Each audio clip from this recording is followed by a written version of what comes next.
नमस्कार प्रिय विद्यार्थियों, मैं भेरूलाल बंजारा चेतना कैरियर एकेडमी के इस ऑनलाइन प्लेटफॉर्म पर आपका बहुत बहुत हार्दिक स्वागत करता हूं। हम हिंदी विषय के अंतर्गत संधि जो टॉपिक है उसको पढ़ रहे थे। जो महत्वपूर्ण टॉपिक है ये प्रत्येक व्याकरण के प्रत्येक टॉपिक जैसे प्रत्यय हुआ, समास हुआ, इत्यादि टॉपिकों को समझने में बहुत कारगर सिद्ध होता है। प्रतियोगी परीक्षाओं में अनिवार्य रूप से इसका प्रश्न आता है और इस संधि टॉपिक को हम परिचयात्मक रूप से देख चुके थे और इसके अंतर्गत 3 भेद देख चुके थे उस नेक्स्ट पहले वीडियो में।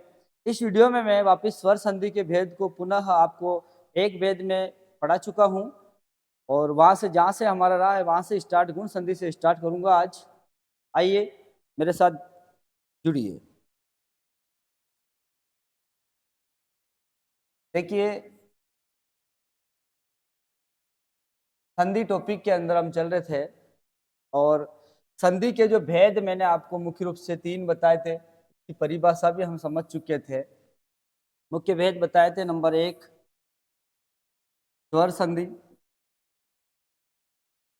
और नंबर 2 जो है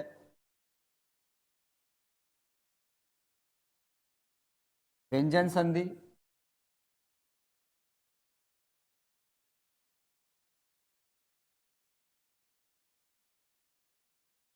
और नंबर 3 जो भेद है वह है विसर्ग संधि। मित्रों, हमने ये जो स्वर संधि है इसके 5 भेद मुख्य रूप से देखे थे।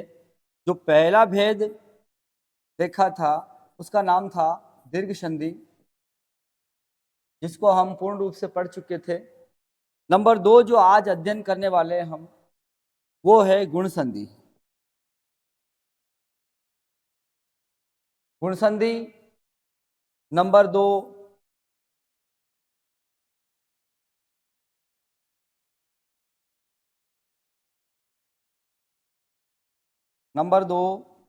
संधि गुण संधि है। नंबर 3 वृद्धि संधि। नंबर 1 स्वर संधि जिसको हम समझ चुके हैं। नंबर 2 दीर्घ संधि, नंबर 2 गुण संधि, नंबर 3 वृद्धि संधि और नंबर 4 संधि वह यण संधि। नंबर 4 जो संधि है यण संधि और नंबर 5 अयादि संधि। ये 5 प्रकार के भेद हमने स्वर संधि के देखे थे और पहला भेद हम पढ़ चुके थे दीर्घ संधि का। आज हम पढ़ेंगे गुण संधि। गुण संधि के क्या नियम है, किस तरीके से हम एग्जाम के अंदर गुण संधि के जो उदाहरण है परीक्षा के अंदर देखते ही तो राइट करें, ऐसी ट्रिक के साथ देखेंगे इसको। आइए इसको विस्तृत पढ़ते हैं। नंबर 2 संधि है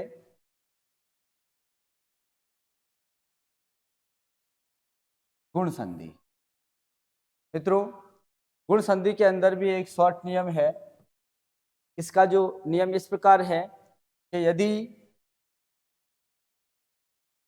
पूर्व पद विच्छेद करने पर और पर पद, ये 2 पद की हमें प्राप्ति होती है। कोई भी संधि युक्त पद का जो विच्छेद करते हैं हम, उसके बाद हमें पूर्व पद और पर पद, ये 2 पद विच्छेद के प्राप्त होते हैं। पहला नियम जो है गुण संधि का वह यह है कि यदि पूर्व पद में अ ऋस्व अथवा आ दीर्घ के पश्चात यदि ई ऋस्व अथवा ई दीर्घ का मेल होता हो, अ ऋस्व अथवा आ दीर्घ के पश्चात पर पद में ई ऋस्व अथवा ई दीर्घ का मेल होता हो, तो इस स्थिति में यहाँ गुणादेश हो जाता है ऐ। इस स्थिति में गुण संधि में गुणादेश हो जाता है ऐ। गुणादेश हो जाता है। ठीक है, ये है गुण संधि का पहला नियम। ये मित्रों क्या है, पहला नियम गुण संधि का, जो इजीली शॉर्ट में हम समझ रहे हैं कि यदि पूर्व पद में अ अथवा आ में से कोई भी एक वर्ण हुआ और यदि पर पद में ई अथवा ऋस्व ई अथवा दीर्घ ई में से कोई सा भी एक वर्ण हमारे इनसे मेल यदि हो रहा है तो वहाँ गुण आदेश हो जाता है आई। और इसी तरह जो इसका सेकंड नियम है, यदि पूर्व पद में अरिश्व अथवा आदीर्घ के पश्चात पर पद में उरिश्व अथवा उदीर्घ का मेल होने पर गुणादेश हो जाएगा औ। अवगुणादेश हो जाता है। यह है इसका सेकंड नियम। सेकंड नियम अर्थात दूसरे नियम के बाद तीसरा नियम एक और है गुण संधि के अंदर, वो ये है कि यदि अ अथवा आ के पश्चात री वर्ण का मेल होता हो, कौन से वर्ण का? री वर्ण का मेल होता हो, तो वहां आदेश हो जाता है मित्रों अर। क्या आदेश हो जाता है? अर आदेश हो जाता है। ये तीन नियम हम पढ़ेंगे, प्रत्येक के उदाहरण को हम देखेंगे कि गुण संधि के अंदर तीन नियम हमें प्राप्त होते हैं। तीन स्थितियों में ही गुण संधि होती है, इसीलिए मैंने लिखा है कि गुणादेश हो जाता है तीन स्थिति। आइए एक एक को हम समझते हैं, तीनों नियम को क्रमानुसार। पहला नियम लेते हैं हम। देखो पहला नियम हमारे पास था अरिश अथवा आ दीर्घ के पश्चात ईरिश्व अथवा ई दीर्घ हो तो आई गुणादेश हो जाता है। आई गुणादेश हो जाता है। इसको इस नियम को मैंने शुरू वीडियो में बताया था आपको कि दो विधियां होती है, आगमन प्लस निगमन। व्याकरण को समझने की दो विधियां होती है, आगमन विधि प्लस जो है दूसरी हमारी निगमन विधि।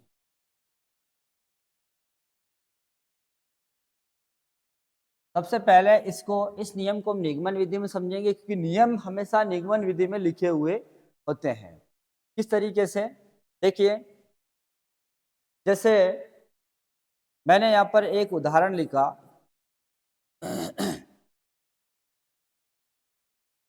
उदाहरण हमारे पास है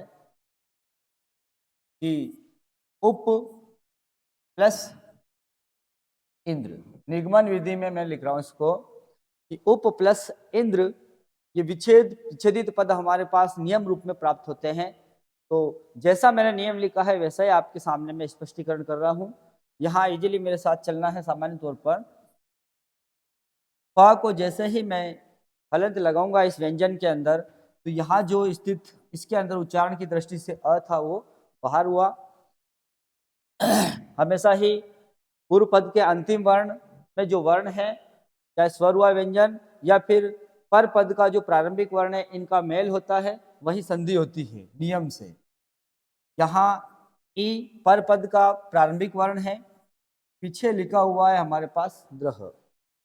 देखिए, जो नियम हमने देखा था गुण संधि के अंदर, यदि ऋश्व अ और आ में से हमारे पास ऋश्व अ की प्राप्ति हो गई और ऋश्व ई और दीर्घ ई में से हमारे पास ऋश्व ई की प्राप्ति हो गई, तो इस स्थिति में हमें गुणादेश क्या करना है? आई। ये दोनों ही स्थिति हमें प्राप्त होगी, तो यहां हमने क्या कर दिया? गुणादेश आई। और ये अ और ई से मिलकर ही ये संयुक्त स्वरवर्ण कहते हैं इसको, और ये इससे अ और ई से मिलकर ही बनता है आई, और यहाँ गुण की स्थिति बन जाती है। देखिए आगे, जो शब्द हमारे पास था उप, उसको ले लिया, पीछे जो शब्द बचा था हमारे पास महेंद्र, इसको ले लिया। अब कुछ नहीं कहा, इसको संधि मतलब कि जोड़ना, इसका मेल कर देते हैं हम। ये हमेशा ही जो विकार उत्पन्न होगा, जो जिसका जिन वर्णों का मेल होगा, वह पूर्व पद के अंतिम वर्ण में जाकर के प्लस होगा। इस स्थिति के अनुसार यहाँ पर हो जाएगा उपेंद्र। क्या शब्द निष्पन्न हो गया? उपेंद्र। ये नियम था हमारे पास, ये नियम था, और नियम से हम किस तरफ आ गए? उदाहरण की ओर। मित्रों, ये होती है निगमन विधि व्याकरण के अंतर्गत। ऐसे ही ठीक मैं आगमन विधि की ओर आपको ले चलता हूं। एक आगमन विधि के अंदर इसी कंडीशन का इसी स्थिति का मैं आपको उदाहरण समझाता हूं। देखिए यहाँ उदाहरण नंबर दूसरा देखते हैं और इसके अंदर हम देखते हैं आगमन विधि। कौन सी विधि? आगमन विधि।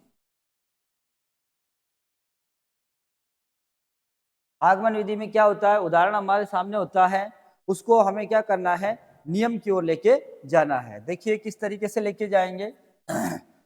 यदि हमारे सामने उदाहरण है महेश, एक शब्द लिखा हुआ है, उदाहरण संधि पद है महेश।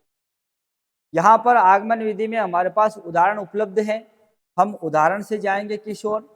नियम की ओर। देखिए यहाँ अर्थ के अकॉर्डिंग संधि का नियम है कि पूर्व पद में जो स्थित शब्द है उसका भी अर्थ होना चाहिए, सार्थक होना चाहिए, और पर पद में जो शब्द है वो भी सार्थक होना चाहिए। तो देखिए यहाँ म ह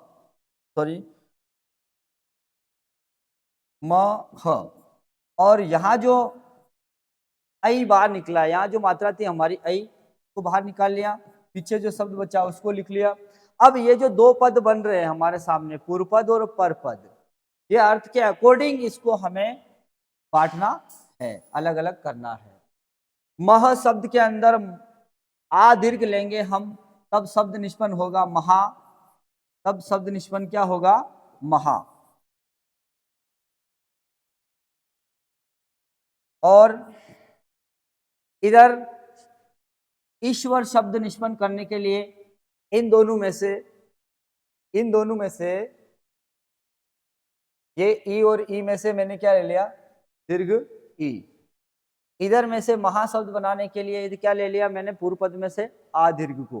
देखिए यहाँ इसी कंडीशन से अब हमारे पास जो था आगे कौन सा शब्द? श, जो वर्ण था श, इन दोनों को क्या करेंगे? मेल मिलाएंगे और इन दोनों का मेल होगा, तो ये शब्द बन जाएगा यहाँ पर महा, और ये शब्द बन जाएगा ईश। इस तरीके से ये जो हमारे सामने सेकंड पद के अंदर जो ईश है ये निष्पन्न हो जाएगा। यहाँ हम देखिए उदाहरण है आगमन विधि के अंदर। आगमन विधि के अंदर का मैंने बताया कि हमें किधर से किधर जाया जाता है? उदाहरण से सीधे किधर जाते हैं हम? नियम की ओर। देखिए मित्रों यहाँ हमारे पास उदाहरण था महेश, इस उदाहरण से हम सीधे चले गए नियम की ओर। विच्छेदित रूप को, पद के विच्छेदित रूप को हम क्या बोलते हैं? नियम। तो यहाँ नियम की ओर हम पहुंच गए। तो इस तरीके से गुण संधि का जो पहला नियम था वो हम समझे हैं। सेकंड नियम की ओर चलते हैं। देखिए सेकंड नियम गुण संधि का हमारे सामने क्या था? यदि पूर्व पद में अरिश्व अथवा आदीर्घ हो और इसके पश्चात पर पद में, बाद वाले पद में पूरिश्व अथवा उदीर्घ हो तो गुणादेश हो जाता है मित्रों औ। वर्ण कौन सा गुणादेश होगा? यह स्थिति होने पर औ गुणादेश हमारे सामने हो जाता। ठीक है, इसको पुनः हम आगमन और निगमन दोनों विधि के अंतर्गत समझते हैं। आइए पहले हम निगमन विधि के अंदर देखेंगे। इसके अंदर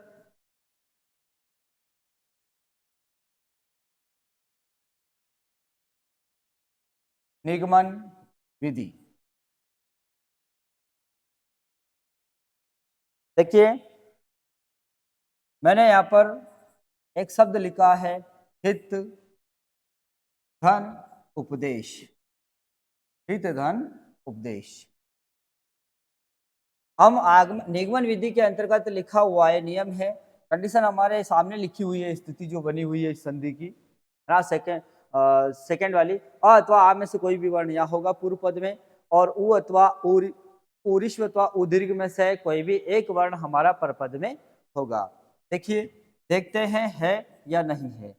ही त को हलंत लिया, ऐसे कोष्टक में ले लेना, जो भी स्वर बाहर निकलता है पूर्व पद का, तो यहाँ पे अस्वर बाहर निकला त के अंदर से, और ये पूर्व पद का अंतिम वर्ण ले लिया अ, और पर पद का प्रारंभिक वर्ण लेंगे हम उ। ओके, इस तरीके से पीछे जो शब्द बच रहा है उसको लिख लेंगे। अब हमारे सामने कंडीशन ये लिख रखी है, यदि अ आ में से क्या है हमारे पास, अ है पूर्व पद में, और उ ओ ऋश्व उ दीर्घ में से क्या है हमारे पास, तो उ ऋश्व है, फिर भी क्या आदेश हो जाता है, औ। तो हम इसका दोनों का क्या आदेश कर लेते हैं, औ आदेश कर लिया हमने। ठीक है, देखिए हमारे पास जो शब्द बच रहा था ये लिख लिया हित, और पीछे जो शब्द है हमारे पास में आदेश, इसको भी लिख लिया। अब कुछ नहीं करना है मित्रों, इसको आपस में मेल कर लेना है, हमारा उदाहरण प्राप्त हो जाएगा। जो नियम ये था हमारे पास में, यहाँ से सीधा हमें उदाहरण प्राप्त हो जाएगा। नियम से किस ओर जाते हैं हम, नियम से उदाहरण की ओर, तो उदाहरण हमें मिल जाएगा। क्या हो जाएगा, ये औ आकर के पूर्व पदांत या हलंत वर्ण वहां मिल जाएगा, तो शब्द निष्पन्न हो जाएगा हितोपदेश। क्या शब्द निष्पन्न हो जाएगा, हितोपदेश। प्यारे मित्रों, आपको आराम से सामान्य तरीके से आपको समझा रहा हूं, समझ में आ रहा होगा। अब हम इसी उदाहरण को एक और हम आगमन विधि के अंतर्गत समझ लेते हैं। आइए, ये तो था निगमन विधि के अंतर्गत, आगमन विधि के अंतर्गत देख लेते हैं इसको। जैसे आगमन विधि के अंतर्गत हम देख लेते हैं आगमन विधि। आगमन विधि के अंतर्गत क्या होता है, उदाहरण से किधर जाते हैं, नियम की ओर जाते हैं हम। उदाहरण पहले होता है हमारे सामने, और फिर हम नियम की प्राप्ति पे जाते हैं। ठीक है, नियम हमें प्राप्त करना होता है, उदाहरण सामने होता है। ये होती है आगमन विधि। यहाँ मैंने लिख दिया, एक शब्द है, संधि युक्त पद है, परोपकार। क्या लिखा हुआ है संधि युक्त पद हमारे पास, परोपकार। देखिए, आगमन विधि के अंतर्गत उदाहरण हमारे सामने है, हमें नियम की प्राप्ति करनी है सामान्य तौर पर। तो यहाँ हमें कुछ ना करना है, पहले पद के अंदर जो हमारे पास में स्थिति प्राप्त होती है उसको अलग कर लेना। पर औ स्वर बाहर निकाल लिया, मात्रा और पकार जो शब्द बचा है पीछे हमने लिख लिया। आइए, यहाँ जो पद सार्थक बनाएंगे और ये पद भी पूर्व पद सार्थक बनाएंगे, पर पद भी सार्थक बनाएंगे। आवश्यकता के अनुसार हमारे पास जो स्थिति है उसमें डिवाइडेशन इसका अलग अलग हम करेंगे, औ का इसका वर्गीकरण करेंगे। देखिए, यहाँ परा हम नहीं कर सकते, पर करेंगे, इसका अर्थ पराया। तो यहाँ पे अस्वर की आवश्यकता है हमें इस पद को निष्पन्न करने के लिए। इधर हमें ऋश्व उ की आवश्यकता है ना, ऋश्व उ की आवश्यकता है, तो उपकार शब्द बनेगा। ऊपर जो शब्द था लिख लिया हमने, पकार। यहाँ पर भी जो शब्द था हमारे पास, पर। अब क्या है, उदाहरण हमारे पास है ये, हमें क्या चाहिए, नियम चाहिए। क्या चाहिए मित्रों, नियम। और नियम की प्राप्ति आसानी से हमें हो जाएगी। कैसे, देखिए, ये ऋश्व अ जाकर प्लस होगा पर के अंदर, तो शब्द हमें प्राप्त हो जाएगा पूरा पर, है ना, पर अर्थात दूसरों का, परायों का। और ये जो शब्द निष्पन्न हो जाएगा यहाँ पूरा ही उपकार। क्या शब्द निष्पन्न हो जाएगा, उपकार। तो मित्रों, आपने समझा होगा, ये जो उदाहरण था इसका विच्छेद रूप ये होगा गुण संधि के अंदर, पर धन उपकार। एक एक स्टेप से यदि हम चलते हैं तो मेरी गारंटी है, इस स्टेप से यदि हम चलते हैं तो कभी भी संधि हमारी कोई सा भी पद हुआ कभी भी गलत नहीं होती है। देखिए, ये थी सेकेंड, दूसरी कंडीशन। और गुण संधि के अंदर तीसरी जो कंडीशन है, तो तीसरी कंडीशन को हम देखेंगे, नंबर 3 कंडीशन। नंबर 3 कंडीशन मित्रों हमारे सामने है, यदि पूर्व पद में अ अथवा आ, पूर्व पद में यदि अ अथवा आ अर्थात अरिश्व और ई दीर्घ के पश्चात पर पद में क्या हो, हमारे पास ऋ वर्ण हो। कौन सा वर्ण हो, ऋ। तो ऐसी स्थिति में यहां हमारे को प्राप्त हो जाता है अर। क्या आदेश हो जाता है, अर गुणादेश। अर गुणादेश हो जाता है, अर गुणादेश हो जाता है। ये तीसरी कंडीशन है मित्रों हमारे सामने। देखिए, इसको भी हम निगमन विधि के अंतर्गत समझेंगे सबसे पहले। कैसे, देखिए, यहाँ हमने ले लिया एक शब्द उदाहरण के तौर पर सप्त, और इधर ले लिया ऋषि, सप्तधन ऋषि, सप्तधन ऋषि। तो देखिए हमारे पास में पूर्व पद में क्या क्या है हमारे पास, यदि ऋष्व अ है या आ है, इसको देखते हैं हम। जैसे ही त को हलंत लगाएंगे तो यहाँ पे इसके बाद जो इसमें स्थित था स्वर उच्चारण की दृष्टि से अ, तो इन दोनों में से अ की प्राप्ति, ऋष्व अ की प्राप्ति हमें हो गई पूर्व पद में। पर पद में क्या है, ये री वर्ण है। कौन सा वर्ण है, री वर्ण है। तो यहाँ जो स्थिति हमने लिख रखी है कि अ अथवा आ में से अ है और री वर्ण में से री की प्राप्ति हमें हो गई है। मित्रों अब हमारे लिए सरल हो जाता है कि हमें आदेश क्या करना है, अर आदेश करना है। ऐसी स्थिति बनने पर क्या आदेश करना है, गुणादेश अर। देखिए यहां इन दोनों की स्थिति बनने पर हमने आदेश किया क्या, अर। हमारे पास जो शब्द बचे हुए हैं पूर्व पद में शब्द हलन, और पीछे जो वर्ण है वो है शब्द है सी।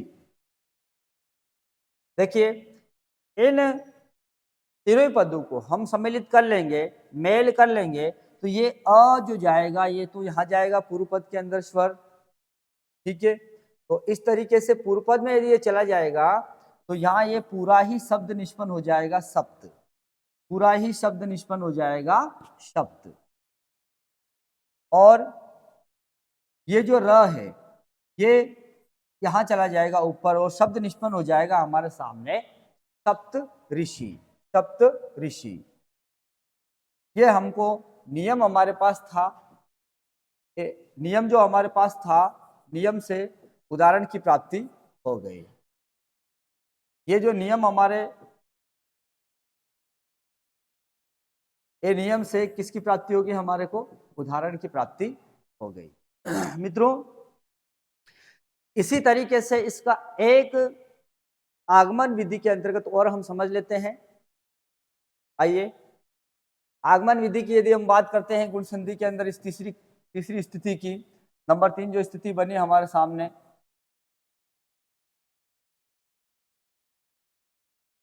ठीक, मैंने लिखा है यहाँ पे मह ऋषि, शब्द लिखा हुआ आपके सामने पूरा ही महर्षि। यह है उदाहरण हमारे पास, महर्षि है। महर्षि शब्द को हमें क्या करना है, इसको विच्छेद करना है। ये उदाहरण हमारे सामने है, नियम की प्राप्ति करनी है, नियम हमें देखना है। तो देखिए यहां म ह शब्द निष्पन्न किया, तो यहां जैसे ही मह लिखा यहाँ पे अ हमारे को प्राप्ति हो गई अ की, ठीक। उसके बाद में ये जो र है इसको भी हमने लिख लिया, पश्चात इसके हमने लिख लिया क्या, टी। ओके, अब ये अ तो यहाँ पे चला जाएगा, तो ये मह शब्द निष्पन्न हो जाएगा और र का आदेश कर देगा री, र का आदेश कर रहा है री, और यहाँ पे जो शब्द लिखा हुआ है ची उसको भी प्लस कर देंगे। तो यहाँ हमारे पास जो नियम की प्राप्ति हो जाएगी वो क्या होगा, मह। लेकिन हम यहाँ पे जो है अ अथवा आ में से कोई भी ले सकते हैं। तो यहाँ आ निष्पन्न करेंगे, अर का क्या आदेश करेंगे यहाँ पर आ, पूर्व पद में तो करेंगे आ और इधर करेंगे क्या, पर पद में री। तो इस तरीके से महाधन ऋषि शब्द है, महर्षि का महाधन ऋषि जो पद है वो विच्छेदित पद हमें प्राप्त हो जाएगा। मित्रों बहुत ही सरल तरीके से सामान्य तौर पर शॉर्ट रूप में मैंने नियम आपको बताए हैं गुण संधि के, आपको अवश्य समझ में आया होगा। अब हम चलते हैं नेक्स्ट संधि, इसकी जो है हमारी वो है नंबर 3 संधि, जिसका नाम है वृद्धि संधि। वृद्धि संधि देखिए इसके नाम से ही ज्ञात हो रहा है, वृद्धि अर्थात वृद्धि को प्राप्त होने वाली। वृद्धि एक और एक दो होता है तो वृद्धि को प्राप्त होता है, अर्थात मात्रा इसकी हमेशा ही सैद्धांतिक रूप से एक तो आई और एक औ, ये वृद्धि रूप में मात्रा प्राप्त हमें होगी। अब ये किस कंडीशन से प्राप्त होगी, किस स्थिति से प्राप्त होगी, ये हम देखेंगे प्रत्येक नियम। देखिए वृद्धि संधि के अंदर परिभाषा में बताऊं आपको कि नियम 2 बनते हैं इसके अंतर्गत। वृद्धि संधि के अंदर नियम 2 बनते हैं। कौन कौन से नियम बनते हैं, देखिए यहाँ नियम नंबर 1, यदि पूर्व पद में, पद हमारे पास कितने हैं विच्छेद करने के बाद में, पूर्व पद और पर पद, ये 2 पदों की प्राप्ति होती है। मित्रों यहाँ जो पहला नियम है हमारा, वो पहला नियम हम देखते हैं किस कंडीशन, किस पहले नियम में क्या स्थिति बनती है, कौन सा हमारे को वृद्धि आदेश होता है। तो पूर्व पद में हमेशा ही यदि अरिश्व हो या आरिश्व, इन दोनों वर्णों में से कोई एक वर्ण की प्राप्ति होगी जो हम पद को विच्छेदित करेंगे संधियुक्त पद का, है ना। उसके पश्चात पर पद में हमें या तो आई की प्राप्ति होगी या आई, इन दोनों में से कोई भी एक वर्ण की प्राप्ति होगी। तो यहाँ ऐसी स्थिति में हमेशा ही वृद्धि आदेश होगा क्या, आई। हमेशा ही क्या आदेश होगा, वृद्धि आदेश होगा, वृद्धि आदेश होगा आई। आई किस कंडीशन से हमें प्राप्त हो रही है, किस स्थिति से, तो पूर्व पद में ये अ होना चाहिए, है ना, या आ होना चाहिए। दोनों वर्णों में से कोई भी एक वर्ण हमारे पास होना चाहिए। और सेकंड बात करते हैं इस पर पद की, तो वहां आई अथवा आई में से कोई भी एक वर्ण हमारे पास हो, ऐसी स्थिति में वृद्धि आदेश हो जाता है आई। एक नियम तो यह है सामान्य तौर पर। और इसी का दूसरा नियम मित्रों, यदि पूर्व पद में अ अथवा आ, इन दोनों ऋस्व और दीर्घ आ में से कोई सा भी वर्ण हमारे पास हो, और पर पद की यदि बात करें बाद वाले की हम, तो औ अथवा औ, इन दोनों में से कोई से भी वर्ण की प्राप्ति हमें होती हो, तो ऐसी स्थिति में यहां वृद्धि आदेश हो जाता है औ, औ वृद्धि आदेश हो जाता,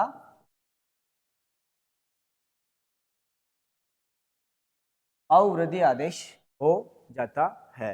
ये 2 नियम हमें वृद्धि संधि के अंदर देखने को मिलते हैं जो बहुत ही सरल सामान्य सी बात है। नंबर 1 नियम को हम उदाहरण से स्पष्ट करेंगे। आइए देखिए, सबसे पहले मैं वही निगमन विधि के अंदर बताऊंगा। पहला उदाहरण जो है उसको समझेंगे हम, ये वाली कंडीशन को। इस स्थिति के अंदर देखिए मित्रों, मेरे सामने विच्छेदित रूप लिख रखा है 1 धन 1। छोटा सा उदाहरण है 1 धन 1।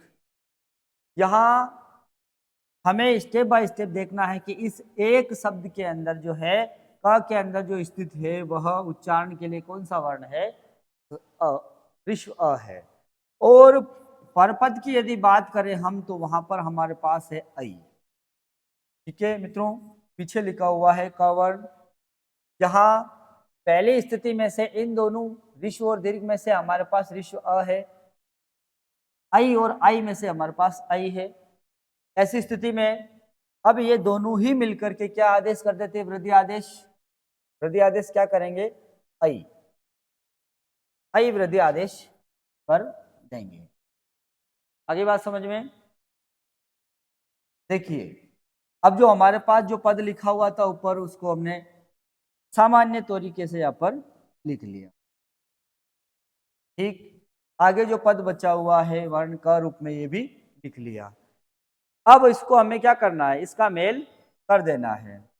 ये स्वर हमेशा ही किधर जाएगा, पूर्व पद के अंतिम वर्ण में। तो इस तरीके से एक, और ये है वृद्धि। ठीक है, हम हमेशा ही इसको और इसको कैसे लिखते हैं, कोई भी वर्ण पर एक तो एक मात्रा होती है इसकी, और इसको यदि हम कोई भी वर्ण पर लिखेंगे तो इसकी डबल मात्राएं होती है। ये स्थिति में इसको हम लिखते हैं। क्लियर? देखिए तो यहाँ पे शब्द क्या निष्पन्न हो जाएगा, पीछे क्या है क, ये एक एक शब्द निष्पन्न हो जाएगा।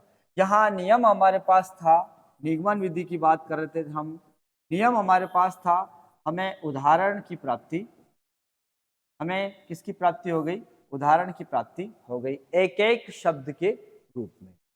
मित्रों आसानी से समझ में आया होगा आपको। मैं ये निगमन विधि के अंतर्गत आपको बताया, हमें एक बार इस एग्जाम्पल को एक और मैं आगमन विधि में बता देता हूँ। आइए जैसे मैंने एक उदाहरण देख लिया, यहाँ देख लेते हैं कि वितेषणा शब्द लिखा हुआ है, वितेषणा संधि पद लिखा हुआ है हमारे सामने। इसमें हमें संधि देखनी है कौन सी है और किस तरीके से कौन सी स्थिति बन रही है। तो देखिए हम आगमन विधि के अंतर्गत देख रहे हैं इसको, ये कौन सी विधि है, जब उदाहरण हमारे पास में हो तो ये होती है आगमन विधि। कौन सी विधि होती है, आगमन विधि। ध्यान देना,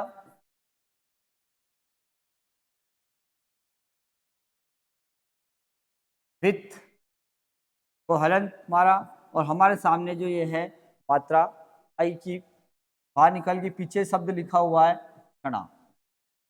ठीक, हमें ये शब्द, ये पद भी सार्थक बनाना है और ये पद भी, पूर्व पद भी सार्थक बनाना है। तो इसको विभाजित करेंगे हम सार्थक पद बनाने के लिए। तो यहाँ हमें चाहिए वित्त शब्द निष्पन्न करने के लिए अ, और इधर हमें चाहिए ऐषणा शब्द निष्पन्न करने के लिए ऐ। समझ गए? पीछे लिख दिया यह ऐषणा सॉरी पीछे लिख दिया हमें, ये जो बचा हुआ पद हमारे पास है सणा, और इधर जो हमारे पास जो ऊपर पद था उसको भी लिख लिया। अब करना कुछ नहीं है। देखिए सामान्य तौर पर इस अ को तो यहाँ पे त के अंदर मिल जाएगा और ये तीनों ही प्लस हो जाएंगे। तो यहाँ पर हित प्लस ऐषणा शब्द की, हित प्लस ऐषणा शब्द जो है वो निष्पन्न हो जाएगा। तो ये विच्छेद आराम से यहाँ पर हमारा हो जाएगा। ठीक है, ये था हमारे पास उदाहरण, ये है हमारा नियम। एक स्थिति और बचती है इसकी, एक स्थिति और बचती है, वो ये है यदि अ अथवा आ के पश्चात, अ अथवा आ के पश्चात क्या हो, औ अथवा औ हो, तो वृद्धि आदेश क्या हो जाता है, औ।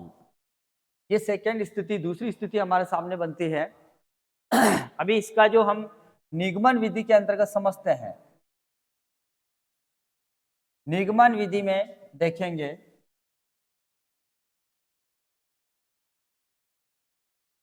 यहां एक उदाहरण लेते हैं हम। देखिए गंगा धन ओघ, ओघ का मतलब होता है घड़ा, गंगा का घड़ा। तो ध्यान दीजिए गंगा शब्द के अंतर्गत जो स्वर हमारे पास पूर्व पद में विद्यमान है आ। देखिए स्थिति अ या आ में से हमारे पास क्या है, आ, और इधर पर पद में औ और औ में से हमारे पास है क्या, औ, और पीछे जो वर्ण बचा इसको लिख लिया हमने। अब यदि ऐसी स्थिति बनती है वृद्धि संधि के अंदर, तो हमें वृद्धि आदेश क्या करना है, औ। देखिए इन दोनों के स्थान पर हमारे पास क्या आदेश हो गया, औ।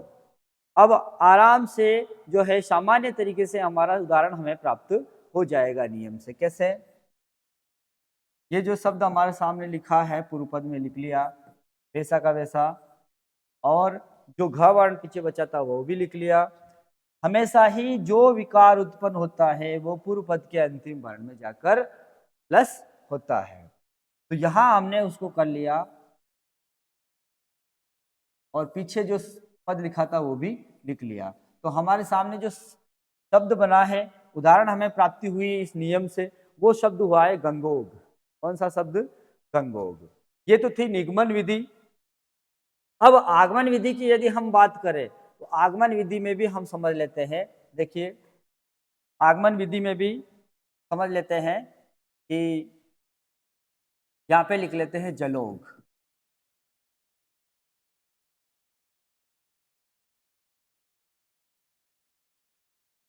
या महौषधि शब्द लिख लेते हैं, कोई दिक्कत।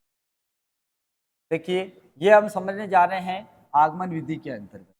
तो यहाँ हम इसको तोड़ेंगे इस पद को, तो मह औ और पीछे लिखा हुआ पद है नदी। समझिए, अब हमें पूर्व पद भी सार्थक हो और पर पद भी सार्थक हो, इस स्थिति में इस औ का वर्गीकरण करना है। तो देखिए, यहाँ महाशब्द निष्पन्न करने के लिए हमें चाहिए पूर्व पद में क्या, आ, और हमारे सामने अ या आ में से हमारे को क्या चाहिए, आ। और इधर पर पद को निष्पन्न करने के लिए औषधि शब्द लिखने के लिए हमारे को चाहिए औ। औ हमको चाहिए। देखिए, जो पद हमारे पास लिखा हुआ था ऊपर उसको भी लिख लेते हैं मह। इधर जो शब्द लिखा हुआ हमारे पास यदि, तो ये जो उदाहरण है महौषधि, इसका हमें विच्छेदित रूप प्राप्त हो जाएगा। कैसे, यहाँ इस ह के अंदर प्लस होगा, व्यंजन के अंदर स्वर, तो यहाँ शब्द निष्पन्न हो जाएगा पूर्व पद में हमारे सामने पहा। अगर बात समझ में। और दूसरा जो शब्द बन जाएगा पूरा औषधि, दूसरा शब्द क्या निष्पन्न हो जाएगा, औषधि। तो मित्रों, ये थी वृद्धि संधि। जो 3 संधि हमारी कंप्लीट हो चुकी है। स्वर संधि के अंदर दीर्घ संधि, गुण संधि और वृद्धि संधि। आने वाली 2 संधि और हैं, नेक्स्ट वीडियो में मैं आपको एक्सप्लेन बताऊंगा, समझाऊंगा। नेक्स्ट वीडियो ये संधि का हम लेके आए। तब तक के लिए नमस्कार।